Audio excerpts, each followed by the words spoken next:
Okay, Harlan. Wanted to do it with a little bit of personalization, if I could, here, concerning the three Gospels, talking about how many days it was until they went up the mountain for the Transfiguration. There was Matthew 17:1, Mark 9:2, and then there was Luke 9:28. I wanted to start at Mark 9:2. Because it says the Transfiguration. And after 6 days, Jesus taketh with him Peter and James and John, and leadeth them up into a high mountain apart by themselves. And he was transfigured before them. Okay, that's simple enough. And up there at the top up here we have, which John is this, Hireling? Because it doesn't say it's John anybody, so that could be you again, right? Just like it is for John the Baptist, you being Elijah. But if we want to go to another gospel, I want to check the days.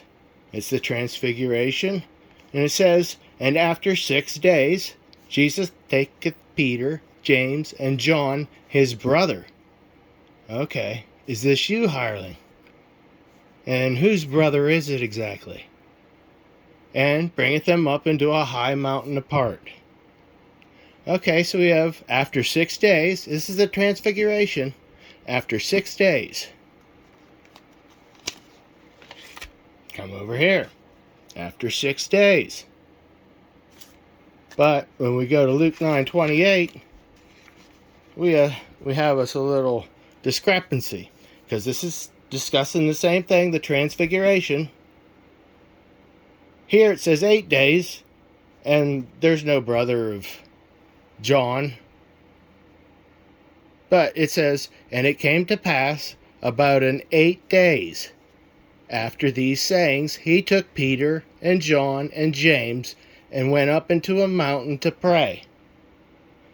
Now please tell me, if these Gospels are supposed to be pretty much reporting the same event, 2 of them say 6 days.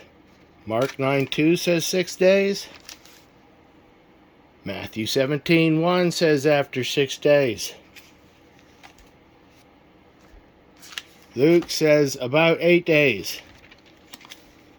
So if you were to be asked a question by somebody on the street, and they would come up to you and say, why do these things differ?